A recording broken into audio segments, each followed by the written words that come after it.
Dok, ruang Anda untuk tahu. Oke teman-teman, kali ini saya kedatangan tamu spesial nih dari dokter spesialis gizi Rumah Sakit Mediasi, Dokter Tanlina. Selamat siang dokter. Selamat siang. Oke, sehat ya dok? Sehat. Oke, mungkin kita sedikit berbincang-bincang ya dok ya, terkait untuk topik hari ini yang kita ambil itu tentang masa pandemi. Seperti kita tahu nih dok, kemarin-kemarin kita sudah melewati satu proses pandemi, yaitu pandemi COVID-19.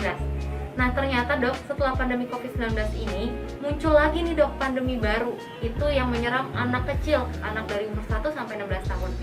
Kemarin yang saya baca-baca itu ada namanya hepatitis akut.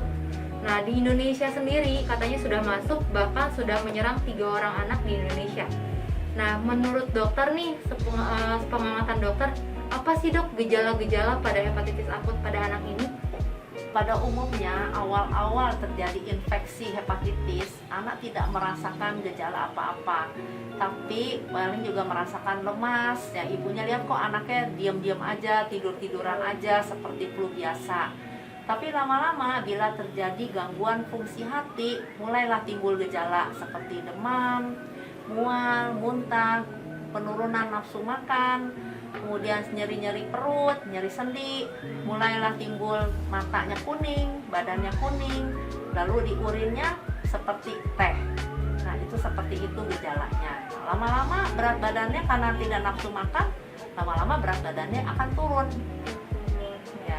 Nah untuk cara pencegahannya nih dok, gimana ya dok kira-kira biar supaya si virus ini tuh tidak menyebar pada anak terutama dok? Yaitu kebersihan diri, ya kebersihan dari ibunya, kebersihan dari anaknya, ya dengan cara memakai masker, cuci tangan sebelum melakukan aktivitas, sebelum makan, sebelum memegang sesuatu harus cuci tangan. Kemudian untuk makanan harus dijaga, makan makanan yang matang dan bersih. Karena apa? Merupakan salah satu penularan dari virus hepatitis. Kemudian untuk minum, harus minum dari minuman yang dimasak dan yang bersih dari situ. Kemudian untuk anak-anak yang ibu-ibunya memakaikan pampers, untuk pampers yang sudah dipakai itu harus, yang apalagi yang ada kotorannya, harus dibuang dengan cara dibungkus atau dimasukkan ke dalam plastik. Jadi nggak boleh buang sampah sembarangan. Betul, berarti benar-benar kita harus menjaga secara maksimal kebersihan, baik itu lingkungan termasuk juga untuk makanan ya dok ya? Iya, benar. Nah dari sisi gizinya sendiri nih dok, kira-kira apa sih dok yang dokter sarankan untuk pasien-pasien anak yang memang terkena hepatitis ini dok? Kan memang ada kondisi khususnya ya dok ya? Ya, jadi untuk anak-anak yang sudah terkena hepatitis biasanya terjadi penurunan nafsu makan. Tapi tetap kita dari gizi berpegang pada pedoman gizi seimbang, di mana setiap kali kita menghidangkan makanan itu harus ada ya kandungan karbohidratnya seperti dari nasi, bubur, roti, atau biskuit-biskuit, tapi biskuit nggak boleh terlalu banyak, atau bubur sumsum. Kemudian dari sumber protein hewani seperti ayam, ikan, telur, daging, susu. Kemudian dari sumber protein nabati, tahu, tempe, kacang-kacangan, dan juga jangan lupa sayuran dan buah-buahan karena di situ mengandung banyak vitamin, mineral, dan serat.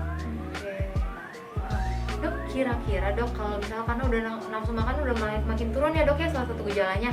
Nah untuk asupan makan boleh nggak sih dok kira-kira proporsinya, misalnya dibanyakin dari bagian cairnya, susunya gitu, kira-kira menurut pandangan dokter gimana? Kalau menurut saya yang penting asupan makanannya baik dalam bentuk makanan padat atau makan cair itu sama saja, kita hitung kalorinya. Misalnya kalau anak tidak mau makan padat, kita berikan susu dulu atau dari sari-sari buah, itu juga mengandung kalori dari situ. Berarti nggak harus awal-awal ini nggak harus di makanan padat dulu ya dok ya? Nggak harus, ya jadi dari cair dulu, anaknya sukanya apa. Tapi yang harus diperhatikan jangan terlalu manis setiap hari karena lama-lama akan terjadi kerusakan di gigi. Oh iya, karies ya dok ya. Oke, wah terima kasih banyak dokter untuk informasinya. Semoga teman-teman yang mendengarkan juga bisa terpacu dan bisa mendapatkan informasi yang cukup nih terkait dengan kondisi saat ini. Yang paling penting memang kita benar-benar harus menjaga kebersihan baik di lingkungan kita ataupun untuk pola makan kita supaya kita tetap terjaga kesehatannya dok ya. Ya. Oke, terima kasih banyak dokter Talina atas waktu dan kesempatannya, Ya, atas sharingnya sama-sama. juga. Nah, demikian untuk Room Talk hari ini teman-teman, saksikan Room Talk selanjutnya dengan topik yang berbeda. Terima kasih, sampai jumpa. Sampai jumpa.